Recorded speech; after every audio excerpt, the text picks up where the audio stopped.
Miss Nora Honor, sobra na ito. Talagang ang galing mo talaga.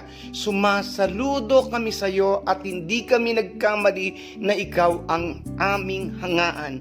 At talaga namang Miss Nora Honor, talagang karapat dapat ka. Pinatunayan mo na ikaw ay national artist. Karapat dapat ka talaga.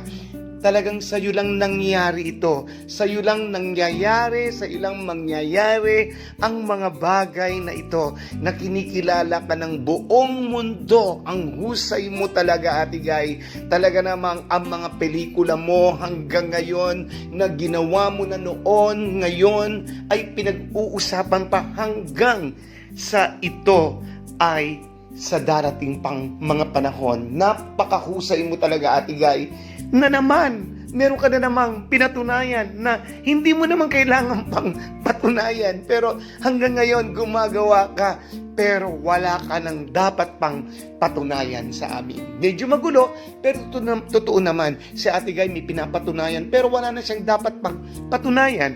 Ang lahat ng yan, pag-uusapan natin sa Hearts Expression. Maraming salamat po sa inyong pagtangkilik, sa inyong pag-subscribe ng Heart Expression at pag-like, pag-share ng mga videos na tinatapos ang videos na ito. Ito po ang inyong lingkod, Kuya Ferdy R, na talaga namang natutuwa sa mga balitang inilalakad, ibinibigay sa atin ni Miss Nora Honor. Karapat dapat nga talaga si Ate Guy, sapagkat ang pelikula niya na talaga yung mga classic, talaga naman yung mga pelikula niya na hindi ba ang Himala ay talagang pinag-usapan ng gusto. Ito yung greatest film of all time na talagang walang katapusan. Pinag-uusapan ng 3 taong walang Diyos ni Ate Guy. Ang Banawe, hindi po ba? Minsan isang gamo-gamo, bulaklak sa City Jail. Ang mga pelikulang ito at marami pang iba, ang Daywom, The Floor Contemplation Story. Talagang ito po ay pinag-usapan at walang nakapantay sa mga pelikulang ito ng ating pinakamamahal na superstar. At kahit na ano pang sabihin ng iba, kahit na ano pang sabihin, si Ate Guy, talagang habang siya ay binabato, pinupukol, si Ate Guy ay lalong siya ay tumatanyag at lalo siyang nagtatagumpay. Katulad na lang po ng pelikulang Bona. Wow! Talaga naman, itong Bona noon ay kung babalikan natin ang panahon na talagang itong Bona talagang napakagandang pelikula na naging kalahok, hindi ako nagkakamali, sa Metro Manila Film Festival noong 1980, na talagang titignan mo na hindi man siya nagwagi sa Metro Manila Film Festival. I stand to be corrected kasi matagal na pong panahon, no?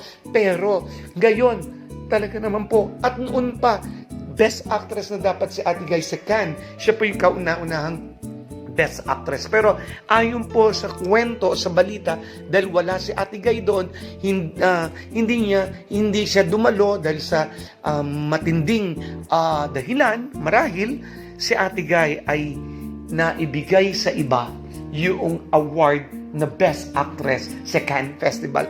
Pero ngayon, ang Carlota Films, no, talaga namang ngayon ay muling mapapanood ang itong Bona. At talaga namang, kung pwede lang siguro, na naalala ko na kung pwedeng buhay pa si Lino Broca, talagang siya yung talagang isa sa natutuwa. At marahil, kung sa Ate Guy, kaya niya pa, pupunta pa siguro siya sa Cannes. Para sa ganun, masaksihan niya yung pagpapalabas nito. At syempre, sa Ate Guy talagang inaabangan doon sa International Film Festival na ito.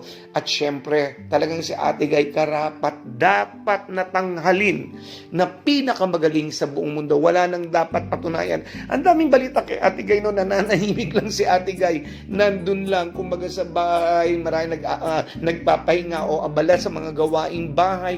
Pero dumadating yung pagpapala sa kanya at yung mga balita. Yung kay Miss Celia Rodriguez nga, ang dami nagtaas ng balikat nung si Ate Guy sinabi ni Miss Celia Rodriguez na magaling at talagang may hugot at ikinumpara pa kay Miss Vilma Santos.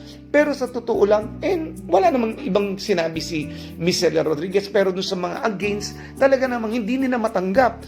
Pero si Ate Guy, talagang wala naman, nananahimik lang. Pero ito pinag-usapan, naging trending talaga.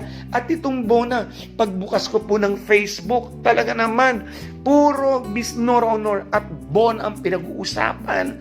Dahil ito'y karangalan ng ating bansa. Hindi lang ni Miss Nora Honor, kundi karangalan ng ating bansa, ng Pilipinas, na ito ay ating ito po'y mapasali muli sa Cannes Festival. Nagbabalik siya sa Cannes Festival. Ang galing, ano? Ako po'y excited, nabubulol pag ganito. At karapat dapat lang na talagang si Ate Guy, Nora Honor, national artist, no, ang ating superstar. Meron pa bang ganitong kwento? Yan ba ang laos? Yung sinasabi bang nilang laos? Pero hindi na dapat nating pansinin yan kasi alam naman natin na si Ate Guy, siya lang ang nakarating dun sa tuktok at hanggang ngayon pinag-uusapan pa rin. Sabi nga, yung iba talagang gumagawa ng iingay para mapansin, talaga nagpapakabisi para mapansin, pero si Ate Guy, nananahimik na, humahakot pa rin ng awards si Ate Guy. Pambira ka, Ate Guy, napaka-palad mo, talagang totoo, no, may himala sa iyo, Ate Guy. And of course, marami pa kaming aasahan sa iyo, Ate Guy. Kami mga Noranians, kami mga kapwa mong Pilipino, we are so proud of you. Talaga naman, talagang ikaw at sa bumubuo ng Bona, ang nag-produce po nito ay si Miss Nora Honor, no, ang NB Production. At ngayon ang Carlota Films, sila sila po yung namamahala para may palabas ito at talagang aabangan na naman ito, pelikulang ito. Wow! Congratulations, Ate Guy. Karapat dapat ka na itanghal. Lahat kaming mga Noranians nagbubunyi, hindi nga kami nagkamali ulit-ulit na ikaw ang aming piliin at ikaw ang nasa aming puso. We love you, Ate Guy. Mga Noranians, congratulations. Miss Nora Honor, congratulations. Marami pang tagumpay sa iyo. Ito po si Kiefer D.R. na nagsasabing, as long as there is love, we will stand, and to God be the glory. Maraming salamat po at mabuhay.